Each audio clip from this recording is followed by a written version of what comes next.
Boa noite, minha gente. Boa noite. O som tá bom? Estão escutando bem?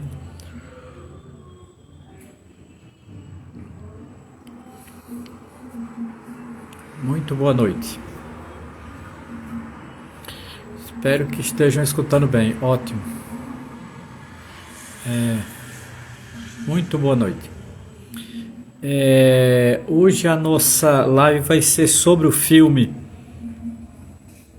Django, de Silvio Tendler, filme de 1984.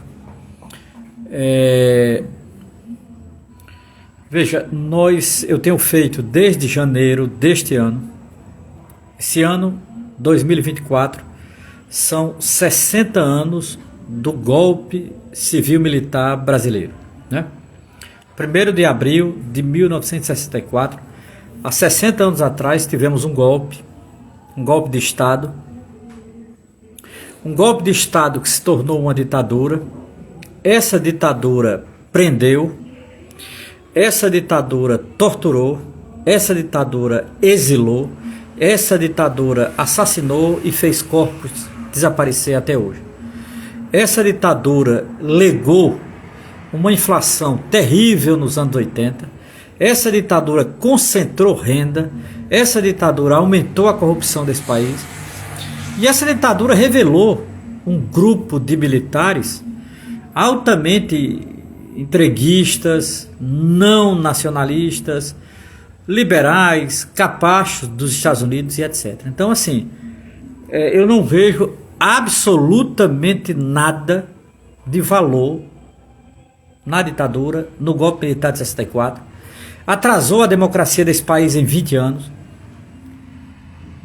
e, de certa forma, impediu um processo progressista que vinha crescendo no Brasil, que de certa forma foi fundamental na segunda metade dos anos 50 até 64. Você tinha um país que queria encontrar-se consigo mesmo, você tinha um país que queria corrigir suas mazelas, e você tinha um país que queria entrar na rota do desenvolvimento. Então a ditadura brecou tudo isso, né?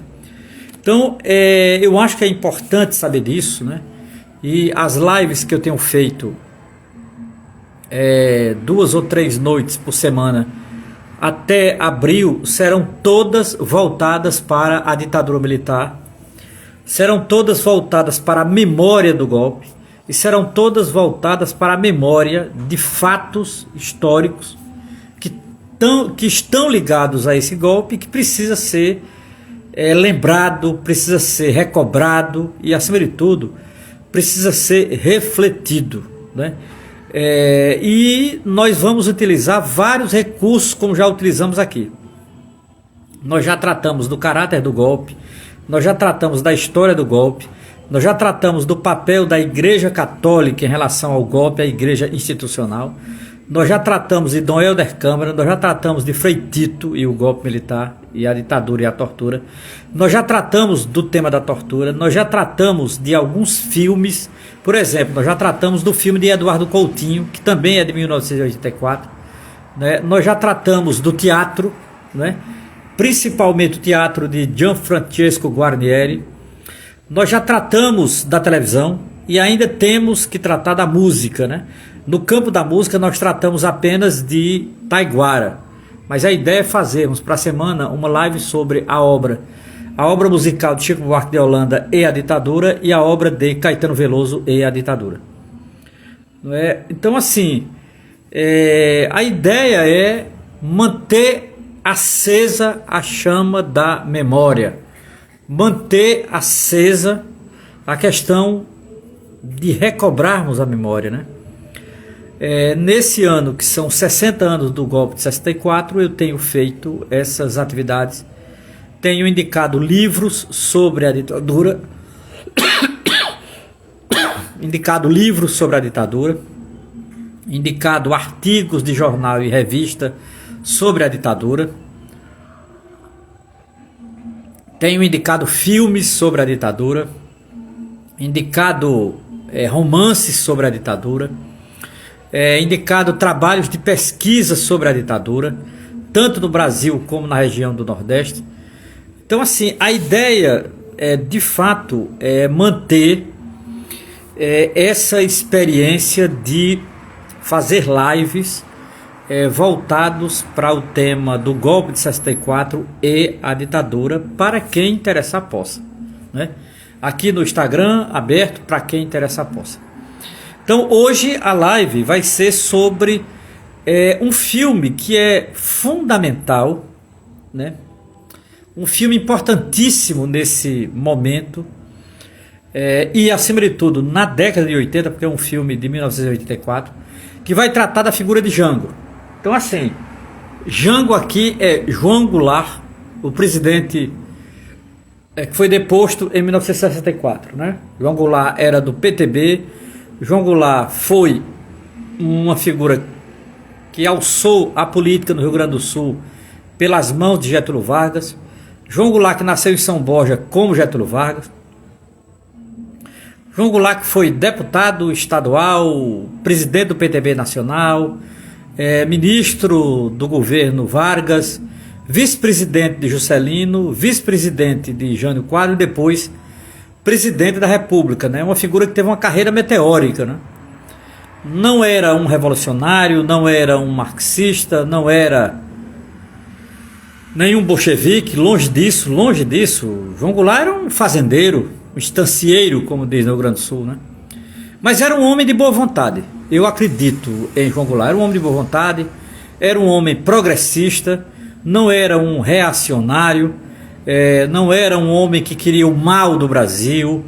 Então, assim, João Goulart estava naquele campo que nós podemos definir como progressista. É óbvio, se você me pergunta, mas Homero, a partir de quais fontes você afirma isso de João Goulart? A partir de uma biografia que eu li dele há 2 anos atrás, uma biografia de um historiador da Universidade Federal Fluminense, chamado Jorge Ferreira. Essa biografia aqui. Esta biografia aqui que eu recomendo, não é? A biografia de Jorge Ferreira. Jorge Ferreira é um historiador que tem livros sobre o período de 64, tem livros sobre a ditadura. Jorge Ferreira tem inclusive um artigo sobre o filme que eu vou comentar aqui, o Jango. Se tornou uma figura, digamos assim, no campo acadêmico, nos estudos historiográficos, um dos mais importantes estudiosos da vida de João Goulart, da trajetória de João Goulart, da trajetória do trabalhismo brasileiro, que eu acho que não é só João Goulart, mas é também a trajetória do chamado trabalhismo, esse movimento que tem seu ponto mais alto e mentor na figura de Getúlio Vargas. Então esse livro de Jorge Ferreira, essa biografia de João Goulart, eu acho muito importante. É daquelas que você leva um tempinho lendo, porque ela tem quase 700 páginas, chega a quase 700 páginas com biografia e tudo. Um conjunto de fotos muito legais. Eu gosto das fotos, eu gosto muito de foto em preto e branco, eu sempre revejo. No meio do livro tem uma coletânea de fotos muito legal de Jango. Jango é a família, Jango no governo, as viagens de Jango. Então, assim, uma série de fotos do presidente João Goulart. É um livro, eu acho que é um livro recomendável, né? Não é um livro que passa pano para João Goulart, não é um livro, eu diria, laudatório, não é um livro laudatório, não é uma geografia, não é uma biografia autorizada pela família, de maneira nenhuma. É uma biografia de um historiador que tem um certo distanciamento. Há momentos em que o historiador toma posições críticas diante de erros de João Goulart. Agora, é uma biografia muito fiel a documentos, muito fiel a documentos. Historiador sério, historiador bom é esse que trabalha com documentos, que trabalha com fontes comprováveis, não é que trabalha com fontes, seja jornal, arquivo, outros livros, depoimentos, entrevistas. Os métodos historiográficos são vários, né? Não existe apenas um método historiográfico. Então, assim, de qualquer maneira, É um trabalho primoroso. Eu admiro essa biografia, me ajudou muito a entender quem foi João Goulart, de onde veio João Goulart, qual era a ideologia de João Goulart, qual era a sua relação com o trabalhismo, a sua relação com Getúlio Vargas, que foi seu pai político, como ficou João Goulart após o suicídio de Getúlio Vargas em 54, a liderança trabalhista de João Goulart, a família de João Goulart, o casamento, a família, etc., o golpe sobre João Goulart, João Goulart no exílio e a morte de João Goulart em 76. Está aqui. Eu acho uma biografia extraordinária, eu gostei muito, li. Sabe daquela biografia que você lê no ônibus, que você lê na praia, que você lê passeando, que não precisa de um lugar muito silencioso para ler? Eu li em vários lugares, tomando cerveja, conversando, sentava numa mesa de bar, estava com o livro na bolsa, tirava, antes de uma aula e outra, etc. E tal. Então eu gostei muito dessa biografia, recomendo demais, demais mesmo, assim. Eu li essa biografia em 2011, né? Já faz alguns aninhos, né? Tá, já faz mais de 13 anos, né? Então assim, eu recomendo, tá certo? Tá aqui a biografia de João Goulart, vai ser uma das referências que eu vou usar aqui, não é? Uma outra referência importante está nesse livro aqui, chamado O Cinema, a História Vai ao Cinema. A História Vai ao Cinema, esse livro aqui. História Vai ao Cinema. Esse livro tem um artigo muito bom, do mesmo Jorge Ferreira, o mesmo autor da biografia de João Goulart, com um título maravilhoso intitulado Como as Sociedades Esquecem, sobre Jango. Como as Sociedades Esquecem, né? É um artigo sobre o filme Jango, não é sobre João Goulart, mas é sobre o filme de Silvio Tendra, de Jorge Ferreira. Um artigo excelente, algumas coisas eu vou tirar dele aqui para dizer. Gosto muito desse artigo, muito mesmo, né? Um artigo muito bom do Jorge Ferreira, está nesse livro aqui. A História Vai ao Cinema. São artigos de professores de história sobre filmes brasileiros. Ótimo livro, recomendo demais, editora Record. São filmes contemporâneos brasileiros dos anos 60 para cá, comentados por historiadores e historiadoras. A História Vai ao Cinema, organizada por Marisa de Carvalho e Jorge Ferreira. São dois professores de história. Um trabalho didático, interessante. Recomendo demais esse livro. Eu recomendo demais, vou citá-lo aqui. E por fim, um trabalho clássico. Sempre estou recomendando porque é material de sala de aula, é material que indico para os estudantes. É o livro de Ismael Xavier chamado O Cinema Brasileiro Moderno. É um livrinho curto, pequeno, da editora Paz e Terra. Tem 3 ensaios aqui. Um ensaio sobre o que é o cinema moderno brasileiro, o segundo ensaio sobre o cinema de autor e a ditadura, e um terceiro ensaio sobre Glauber Rocha. Eu vou usar o segundo ensaio desse livro aqui, né? Intitulado O Golpe Militar, do Golpe Militar à Abertura, a Resposta do Cinema de Autor. O segundo ensaio. Eu vou usar basicamente o segundo ensaio desse livro de Ismael Xavier. Então, saindo dessa bibliografia, a biografia de João Goulart, escrita por Jorge Ferreira, o ensaio de Jorge Ferreira no livro A História Vai ao Cinema, e o artigo de Ismael Xavier, professor de cinema da Universidade de São Paulo. São essas 3 referências que eu vou usar aqui para comentar, o filme Jango. O filme tem no YouTube, para quem não viu ainda, mas eu acredito que quase todos aqui viram, né? O filme tem no YouTube, tá certo? Veja, a década de 80, minha gente, foi uma década, eu diria, muito importante para o Brasil, né? Óbvio que foi a década que o mundo foi caminhando mais para a direita, né? Por conta Margaret Thatcher na Inglaterra, Ronald Reagan nos Estados Unidos e o Papa João Paulo II no Vaticano. Esses 3 figuras são uma espécie de arautos do neoliberalismo e de um anticomunismo internacional, né? Eu diria que essas 3 figuras, o Papa João Paulo II, a primeira-ministra Margaret Thatcher e o presidente Ronald Reagan dos Estados Unidos na década de 80, essas 3 figuras são arautos do neoliberalismo e principalmente de um anticomunismo mundial terrível. Isso é uma realidade, isso faz parte da história e tiveram influência muito forte no mundo e no Brasil também. Mas nos anos 80 o Brasil estranhamente caminhava mais para a esquerda, não é? Veja, a década de 80 era o fim da ditadura, eram os últimos anos da ditadura. A ditadura vai acabar oficialmente em 1985, mas mesmo antes de acabar a ditadura militar, ali por volta da segunda metade dos anos 70, principalmente a partir de 1977, com o pacote de Abril de Geisel, que destampou a política econômica inflacionária da ditadura, volta um movimento sindical brasileiro, uma espécie de novo movimento sindical brasileiro, principalmente no ABC paulista, ali na região de Santo André, São Bernardo, São Caetano e Diadema. Esse movimento sindical terá como liderança Luiz Inácio da Silva, que hoje é o presidente Lula. Esse movimento sindical será responsável por dois grandes feitos. Primeiro, o nascimento de uma central sindical de trabalhadores chamada CUT, a Central Única dos Trabalhadores, e depois o PT, o Partido dos Trabalhadores. Mas eu diria que o mundo não era só partidário e sindical, o mundo brasileiro. O mundo sindical também era de movimentos sociais, em particular o MST, que nasce em 1984, o Movimento Negro Unificado, o MNU, que nasce em 78, é fundamental. Eu diria que é um dos momentos mais interessantes do movimento negro brasileiro, principalmente capitaneado por essa organização chamada MNU, Movimento Negro Unificado.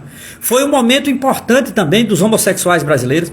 Há uma organização importante, as organizações de homossexuais vão surgir todas nos anos 70, final dos anos 70 e anos 80. Né? O movimento feminista brasileiro não pode ser esquecido, jamais poderá ser esquecido. O movimento feminista foi muito importante no final dos anos 70.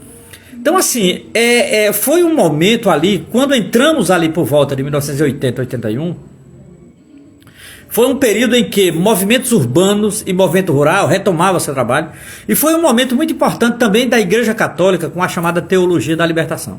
Então, assim, repare, era um caldo cultural progressista muito importante que vivia o Brasil. Não pode ser desconsiderado. Esse caldo cultural partidário, sindical, popular e social, ele não pode ser esquecido, e ele foi fundamental para influenciar o cinema. Entenda, né? Porque parece que eu estou fugindo do assunto. Não estou. Eu estou exatamente no núcleo do nosso assunto. O cinema brasileiro da década de 80 terá forte influência desse caldo cultural progressista. Nós vamos ter, já no final dos anos 70, para a passagem dos anos 80, grandes filmes de temática social do cinema brasileiro. Basta lembrar Lúcio Flávio, basta lembrar A República dos Assassinos, basta lembrar Pichote, a Lei do Mais Fraco, basta lembrar Pra Frente Brasil, basta lembrar Cabra Marcado para Morrer e etc. Então, assim, essa passagem que vai do final dos anos 70 para os anos 80 nos dará frutos cinematográficos muito bons, por sinal, né? Será um período de politização do cinema brasileiro, será um período de reorganização do cinema político brasileiro. Nós vamos ter uma série de documentários sobre o movimento operário. É o período mais rico de documentários sobre o movimento operário, sabiam disso? Por exemplo, João Batista de Andrade fará o filme A Greve, que é um documentário sobre operários. Leon Risma fará o ABC da Greve. E Renato Tapajós fará aquele que eu acho o melhor filme sobre o movimento operário, chamado Linha de Montagem. Então, assim, é o melhor momento para o movimento operário no cinema. Eu acompanho isso, me interessa muito a ideia do movimento operário. Terá documentários sobre mulheres operárias, documentários sobre crianças em situação de rua, documentários sobre a igreja progressista, o trabalho de base, as comunidades eclesiais de base. É um período em que nasce dentro da Igreja Católica, em 1978, uma produtora de filme chamada Verbo Filme. Adoro essa produtora. É uma produtora católica ligada aos religiosos verbitas, né? Liderados à época por um padre importante chamado Conrado Berning, que era um alemão formado em cinema na Alemanha dos anos 70, que veio para o Brasil. Era um padre missionário verbita, né? Do Verbo Divino. Então, assim, foi um momento muito rico a década de 80, meu amigo. A gente não pode esquecer. Foi um momento de uma riqueza absurdamente extraordinária, o impulso para as lutas sociais, para as atividades de ruas, para proposta de greve geral. E não esqueçamos, qual é um dos maiores, se não o maior movimento de rua de toda a República Brasileira? Está na década de 80, alguém não lembra não aqui? As diretas já, né? O movimento das diretas já, Eu diria, é assim, foi um dos mais ricos movimentos sociais de toda a história da República Brasileira, né? Milhões de pessoas nas ruas pedindo direta já, pedindo para votar para presidente, pedindo o fim da ditadura militar, não é? E a ideia de termos um presidente eleito que não tínhamos desde 1961.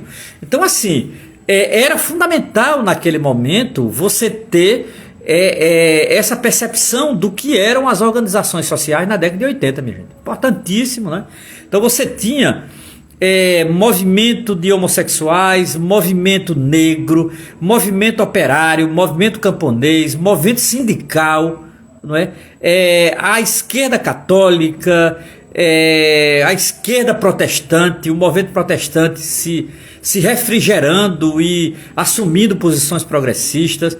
Então, assim, foi um momento, minha gente, muito rico, não é? Eu, como diz o ditado na minha terra, me entendi de gente nos anos 80, não é? Eu fiz teologia, fui seminarista católico, fiz teologia no ITER, no Instituto de Teologia do Recife, né, entre 85 e 89, e vivi esse período muito rico do Recife, né? Então, assim, quando eu cheguei para morar no Recife, era movimento camponês da rua, movimento operário, era greve, era piquete, era luta popular. Participei do movimento estudantil. O movimento estudantil voltava às universidades, a se organizar nas universidades. O movimento estudantil voltava às ruas. Então, veja, movimento estudantil, movimento popular, movimento social, movimento sindical, movimento camponês. Os trabalhadores rurais voltavam a se organizar depois do massacre que as ligas camponesas sofreram pela ditadura em 64. Então, assim, era um clima muito rico culturalmente naquele momento. A música popular brasileira tomando as rédeas da cultura musical brasileira. Era um momento importante de Milton Nascimento, do Clube da Esquina, de Chico Buarque de Holanda, a volta de Taiguara. Era um momento assim, o samba dos morros, não é, fervendo, não é? A cultura popular. Eu sinto muita saudade, confesso a vocês que me emociono. Eu sinto muita saudade dos anos 80, né? Sinto muita saudade. Claro que não foram anos fáceis, porque tinha inflação, tinha arroxo salarial, tinha desemprego, mas tinha luta, tinha esperança. Coisa pior do mundo é você ter coisa ruim e não ter alternativa. Isso é a pior coisa do mundo. A pior coisa do mundo é você estar num momento ruim e não ter alternativa. A pior coisa do mundo é você estar num momento péssimo e não ter alternativa. Os anos 80 tinha momentos ruins, mas você tinha alternativa. Tinha momentos ruins, mas você tinha alternativa nas ruas. Você tinha alternativa nas lutas populares. Você tinha esperança nas lutas populares. Isso era a década de 80, mesmo com a ditadura ainda, né? Eu peguei ainda o último ditador, que foi o tal do João Batista Figueiredo, que o inferno o tenha para lá, né? Eu peguei esse presidente horroroso, né, que governou o Brasil de 79 a 85. Então, mas de qualquer maneira, havia, mesmo já ainda na ditadura, não é, organizações populares, lutas sociais, luta contra a caristia, luta contra a inflação, luta contra o desemprego, o movimento sindical ressurgindo e a criação da CUT, etc. E tal. Então, assim, eu diria que esse é o contexto em que o diretor Silvio Tendler fará o filme Django. Significa dizer, o filme Django, ele tem um contexto preciso, ele tem um contexto fundamental, que é exatamente esse contexto que eu falei agora, né? Um contexto em que você tinha uma ditadura já chegando a seu fim. Repare que o filme é de 1984. Um contexto em que a ditadura está chegando a seu fim. Um contexto em que cresce o movimento feminista, cresce o movimento de homossexuais, cresce o movimento negro. Um contexto em que nasce a CUT, a Central Única dos Trabalhadores. Um contexto em que nasce o PT, o Partido dos Trabalhadores. Um contexto em que vai nascer o MST em 1984. Um contexto em que nós vamos ter o maior movimento de rua da história da República, que foi as diretas já. Um período em que será encerrado em 1989 com a eleição para presidente e Lula chegando ao segundo turno.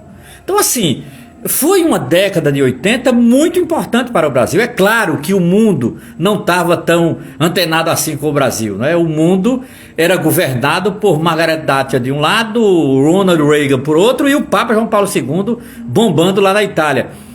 As três cabeças do neoliberalismo, as três cabeças do anticomunismo internacional. Thatcher na Inglaterra, o Papa João Paulo II em Roma e Ronald Reagan nos Estados Unidos. Mas mesmo assim, o Brasil tinha mais esperança do que tem hoje. Essa é a minha hipótese. Pode ser que seja saudosismo da minha parte, me perdoe, mas tínhamos mais esperança do que hoje. Pelo menos eu tinha, eu me lembro, não é, que a partir de 85 eu me engajei em lutas e movimentos pela igreja, fazia teologia, etc e tal. Tínhamos mais esperança do que hoje. E esse período foi um período em que o cinema brasileiro foi muito bom. Eu quero agora me dedicar ao cinema brasileiro desse período, porque saindo dessa conjuntura da década de 80, que foi uma conjuntura importante em termos de movimento social popular, estudantil e sindical, urbano e rural, saindo desse contexto que foi importante, você vai ter um contexto também importante para o cinema. Por quê? Porque o cinema foi impactado por esse contexto. O cinema é sempre impactado por esse contexto. Sempre impactado por esse contexto. O cinema não existe no vácuo. A produção cinematográfica, diretores, atores, atrizes, roteiristas, etc., não existe no vácuo. Né? Não existe alheio à realidade, acocorado fora do mundo. De maneira nenhuma. As pessoas que fazem cinema estão inseridas no mundo. E se o mundo tem essa mobilização, se o seu mundo tem essa mobilização, importante, né? Como dizia Wittgenstein, os limites da minha linguagem são os limites do meu mundo, né? E vice-versa. Então, nesse sentido, o cinema ele teve um impacto grande desse contexto. Basta ver que o cinema social brasileiro ele ressurge já no final dos anos 70.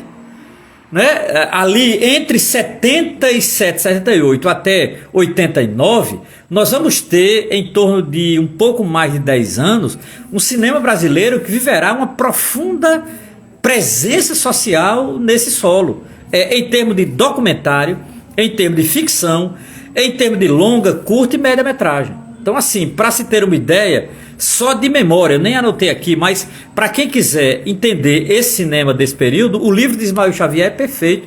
O cinema brasileiro moderno de Ismael Xavier é simplesmente perfeito. Principalmente o segundo capítulo deste livro, intitulado Do Golpe Militar à Abertura, a resposta do cinema de autor, de Ismael Xavier, professor da Universidade de São Paulo. Veja, pensando aqui comigo e conosco e com todos e todas que estão aqui nessa sala. Veja, nós vamos ter filmes como, por exemplo, A República dos Assassinos, né, de Miguel Faria Júnior. Nós vamos ter filmes como Lúcio Flávio, Passageiro da Agonia, né? Importantíssima adaptação da obra de José Louzeiro, grande jornalista maranhense que morava no Rio, autor de grandes reportagens, figura-chave no jornalismo brasileiro da década de 70, José Louzeiro, que teve 2 de seus romances adaptados para o cinema. O primeiro é Lúcio Flávio, Passageiro da Agonia. O segundo também, um excelente filme, talvez melhor inclusive, que é Pichote, A Lei do Mais Fraco, né? É importantíssimo esse filme. Depois nós vamos ter Pra Frente Brasil, que é o primeiro filme longa-metragem de ficção sobre a guerrilha, né? Primeiro filme sobre a guerrilha, né, durante a ditadura. Um grande filme, né, de Roberto Faria, intitulado Pra Frente Brasil. Nós vamos ter também os filmes do chamado ciclo do movimento operário, que para mim é o melhor período sobre o cinema do movimento operário brasileiro, que serão os filmes de Joaquim Pedro de Andrade, de João Batista de Andrade, de Leon Risma e de Renato Tapajós. Renato Tapajós faz para mim o melhor filme sobre o movimento operário brasileiro. Chama-se Linha de Montagem, com a música original de Chico Buarque de Holanda. Mas vamos ter também o ABC da Greve de Leon Risma, que é um grande filme, e vamos ter A Greve de João Batista de Andrade. Então, assim, só no período que vai de 78 a 81, você vai ter 3 grandes documentários sobre o movimento operário brasileiro. Mas nós vamos ter também o filme de Olga Feldman, que é sobre as mulheres metalúrgicas. Nós vamos ter também o filme Cabra Marcado para Morrer, que é um dos melhores documentários da história do Brasil. Nós vamos ter uma série de outros filmes menores que estarão presentes nas salas de cinema brasileiro e que estarão pautando algum tema social brasileiro. Então, o cinema brasileiro, ali na segunda metade dos anos 70 e na década de 80, é um cinema que retoma o debate social, que retoma a temática social, que retoma a temática política, que retoma, aí sim, um tema que me interessa demais, a memória da ditadura. E o filme Jango, ele é exatamente o coroamento disso. É um grande documentário dirigido e escrito por Silvio Tendler, que é um cineasta carioca, e eu diria que esse filme ele está dentro, assim, enfiado totalmente no clima de mobilização popular dos anos 80. Esse filme, eu diria que ele está todo imerso, né, naquilo que é a cultura dos anos 80. Ele, para quem não sabe, ele tem no YouTube completo, integral, um grande filme, um grande documentário, narrativo, é fácil de se entender, uma série de depoimentos. Então, assim, é um filme que está imerso nesse clima de mobilização dos anos 80. Eu entrando agora no filme, veja, eu parti de uma conjuntura dos anos 80 em termos de mobilização popular, depois eu avancei para o cinema geral dos anos 80 e agora eu vou focar no filme, tá certo? A minha fala está dividida em 3 partes. A primeira parte foi a que eu disse primeiro, sobre uma espécie de conjuntura do que foi os anos 80 no Brasil, a partir dos movimentos sociais e populares. Essa é a primeira parte. A segunda parte foi um pouco o diagnóstico do que era o cinema no final dos anos 70 e 80 no Brasil, o que era o cinema brasileiro em termos de documentário e ficção. E agora eu vou focar no filme Django, tá certo? Então veja, o filme Django, ele tem uma característica, que é uma característica também de alguns filmes dos anos 80, que é uma espécie de revisão da memória do que foi a ditadura militar. Ele relê, Silvio Tendler e sua Câmara, relê o período da ditadura a partir do próprio Django e tal, né? E do golpe de 64. Por que isso é importante? Por que essa releitura de Silvio Tendler é tão original e tão importante? Por quê? Por uma razão, minha gente, fundamental. João Goulart, ele foi criado sobre João Goulart, sobre a memória de João Goulart pela ditadura e pela direita brasileira, de que João Goulart era fraco, de que João Goulart não tinha liderança, de que o governo de João Goulart era um governo perdido, de que João Goulart fugiu do Brasil, de que João Goulart era um covarde. Então, tudo de ruim foi atribuído pela ditadura a João Goulart. Ora, Silvio Tendler entra em campo a partir de uma farta documentação, a partir de uma série de entrevistas que ele fez, para demonstrar que tudo isso foi uma criação da ditadura e era uma tremenda de uma mentira sobre João Goulart. João Goulart, o governo de João Goulart não era um governo perdido e desorientado. João Goulart não era uma liderança fraca. João Goulart, ele tinha um projeto de nação para esse país que passava pelas reformas de base. João Goulart, na verdade, não fugiu, ele foi levado a fugir do país. João Goulart sabia da conjuntura internacional e da possibilidade dos Estados Unidos invadir o Brasil. Então, assim, João Goulart, na verdade, foi um governo progressista. Um governo que tinha um projeto de reforma agrária, tinha um projeto de reforma urbana, tinha um projeto de reforma universitária, tinha um projeto reformista. Claro, João Goulart não era revolucionário. Eu disse logo quando iniciei, citei inclusive a biografia de Jorge Ferreira. Mostrei aqui a todos e todas a biografia de Jorge Ferreira. João Goulart, uma biografia de Jorge Ferreira de 2011. Essa biografia, ela, de certa forma, ela corrobora com as imagens do filme de Silvio Tendler. Então, Silvio Tendler entra em campo para refazer a imagem de Django, não mais sob a orientação da ditadura, desses historiadores da ditadura e tal. Então, ele recompõe o governo Django. Só isso já vale o filme. Ele recompõe o governo Django, né? Agora, é muito interessante que ele é um filme que vai influenciar a historiografia. De um modo geral, no Brasil é assim, a historiografia influencia o cinema. No caso do filme Django, o filme vai influenciar a historiografia. Isso é importante. Quem diz isso é o biógrafo de Django, Jorge Ferreira, o historiador da Universidade Federal Fluminense. Então é um filme que vai influenciar a historiografia brasileira, né? Por quê? Porque é um filme que trabalhará com fontes historiográficas, trabalhará com documentos, trabalhará com imagens e, acima de tudo, trabalhará com depoimentos, entrevistas. Silvio Tendler vai escutar um monte de gente. Vai escutar professor universitário, vai escutar artista, vai escutar político, vai escutar militar. Por exemplo, deu entrevista a Django um general de direita que apoiou o golpe, que ainda defende o golpe, naquela época ainda defendeu o golpe, que era o general Muricy. Fundamental o Muricy. Muricy é daqueles golpistas de primeira hora. Muricy nem esconde, né? E é fundamental os depoimentos de Muricy, né? Todos contra Django, obviamente, falando mal de comunismo, falando mal de padre comunista, porque ele era católico, etc. Aquele discurso típico dos militares, né? Mas é importante escutar ele, porque a ele é contraposto Frei Beto, é contraposto Raul Riff, que era o assessor de Jango, contrapõe a ele Celso Furtado, contrapõe a ele Francis Julião, da Liga Camponesa. Então, assim, eu diria que o Silvio Tendler escutou o que tinha de melhor na década de 80, seja entre os militares e a direita, seja entre as esquerdas brasileiras. Então, ali em 84, o que é o melhor do filme, que é o mais forte do filme, né? Que são as entrevistas, são os depoimentos.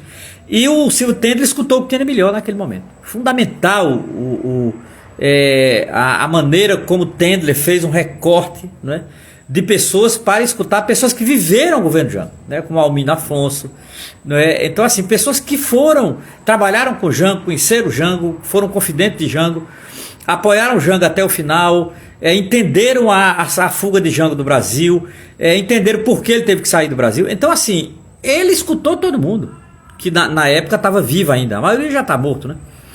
Mas assim, foi fundamental. Então esse é a espinha dorsal do filme, né? Que são as entrevistas e tal.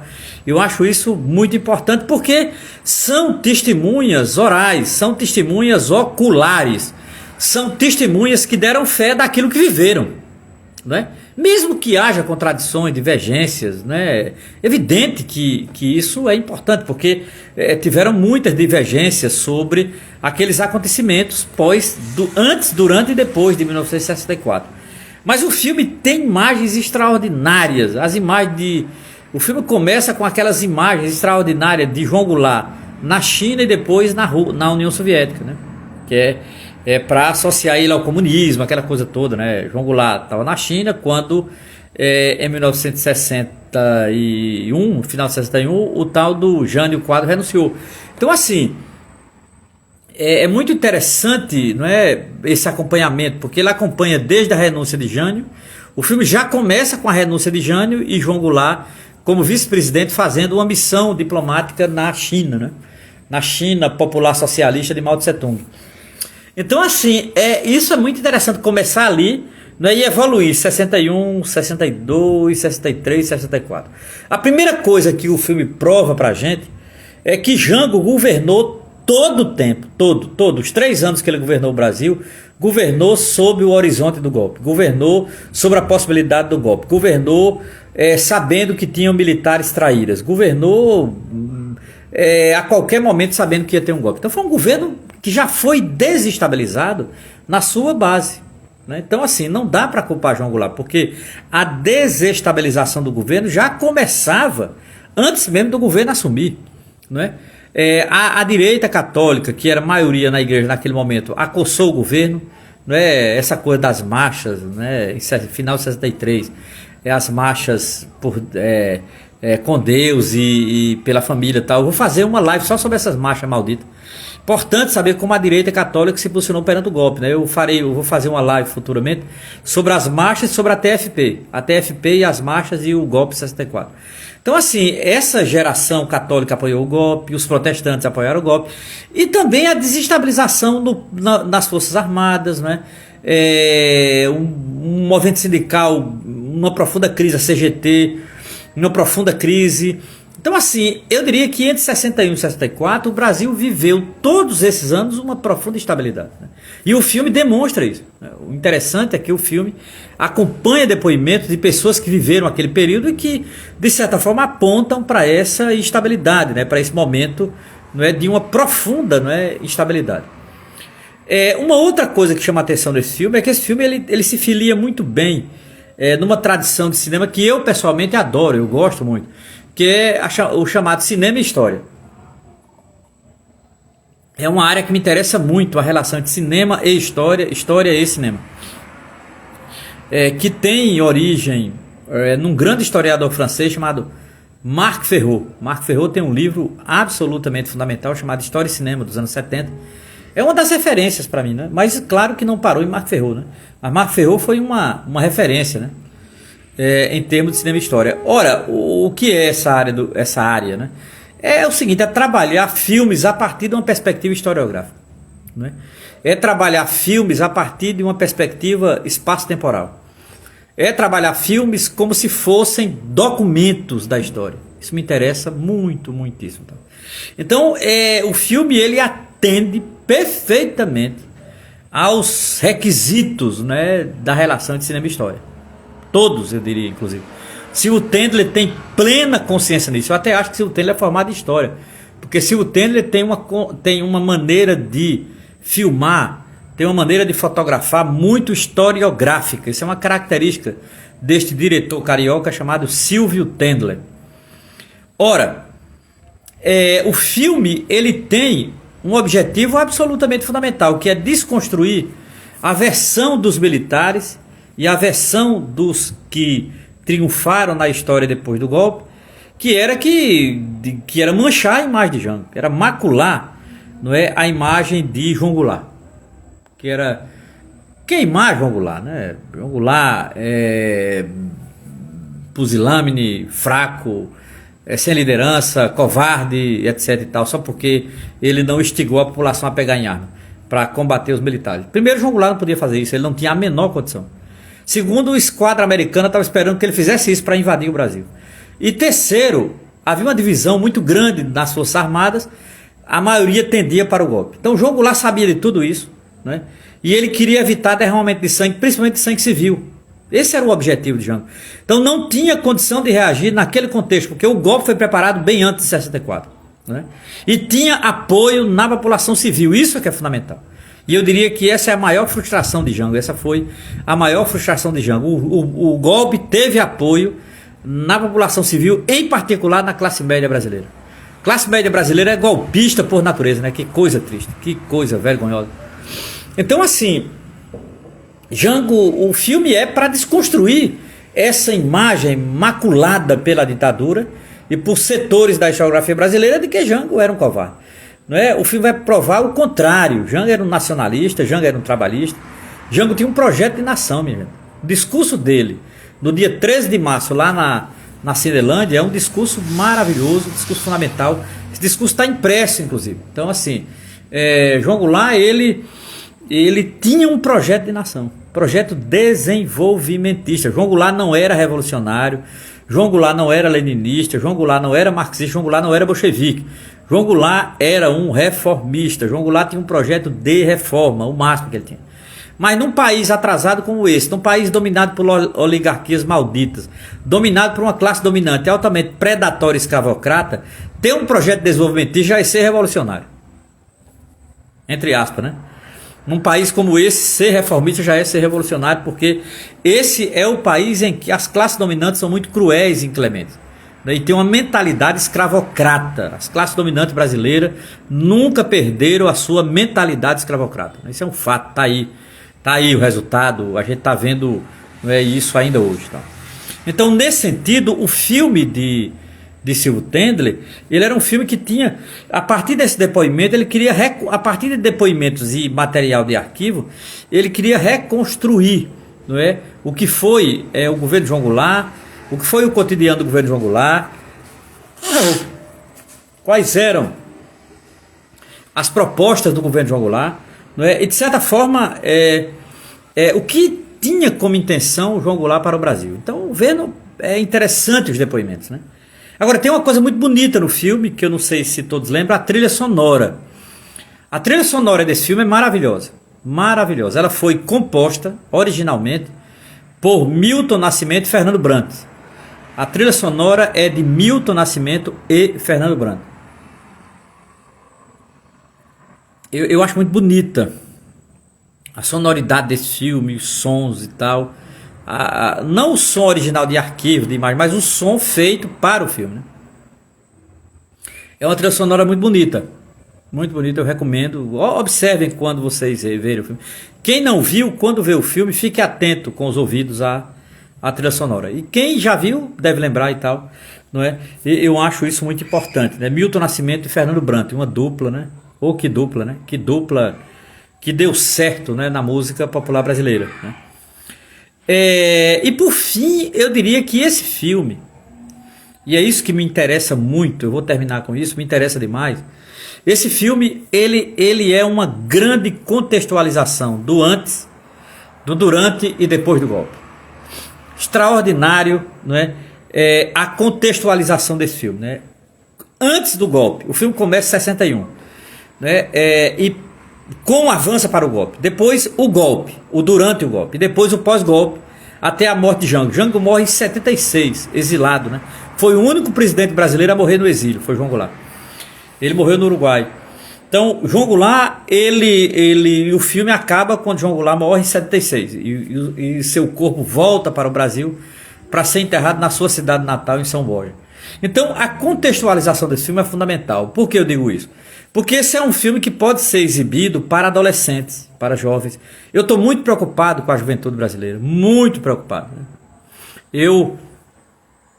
Quando eu vejo um jovem de 20 anos, 21 anos, 19 anos, com ideias de extrema direita, com ideias fascistas, com ideias nazistas, me dá uma dor no coração, me dá uma dor na alma, porque nessa idade não era para um jovem estar preocupado com fascismo, nazismo, tá correndo atrás de extrema direita, correndo atrás desse bolsonarismo escroto, esse bolsonarismo que vem do esgoto pior que tem nesse país. Eu não queria que a nossa juventude tivesse ligada a isso, não queria. Não queria que a nossa juventude, como diz a música de Taiguara, eu não queria a juventude assim perdida, né? Linda a música de Taiguara. Eu não queria a juventude assim perdida. Então, esse filme de Silvio Tendler, ele ajuda na contextualização. Ele é um filme fácil nesse sentido, que ajuda a uma juventude entender o que foi o golpe, entender o que foi a ditadura, entender que essa ditadura prendeu, essa ditadura torturou, essa ditadura exilou, essa ditadura assassinou, essa ditadura fez corpos desaparecer.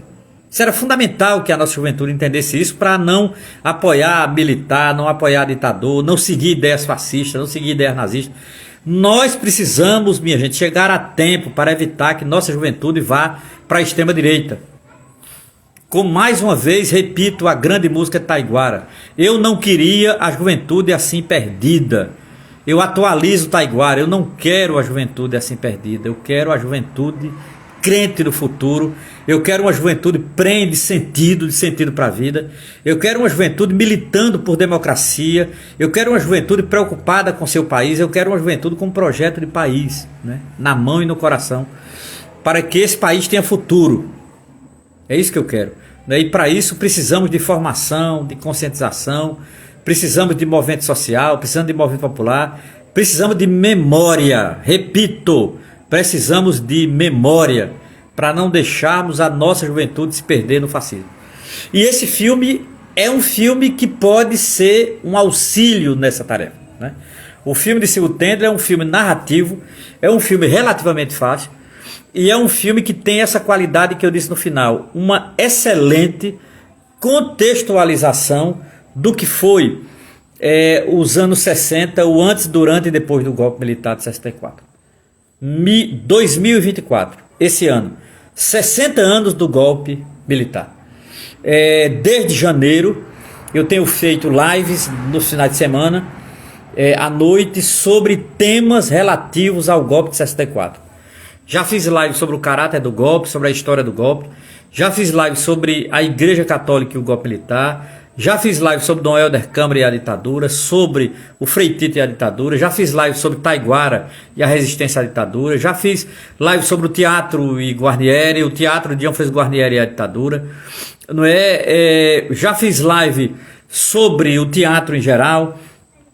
E pretendo fazer algumas lives sobre a direita também. Qual direita apoiou o golpe militar? Então, em breve farei uma live sobre a TFP e aquelas malditas marchas com Deus e pela liberdade, marcha da família com Deus pela liberdade, que ocorreram no final de 63 até o golpe de 64, né?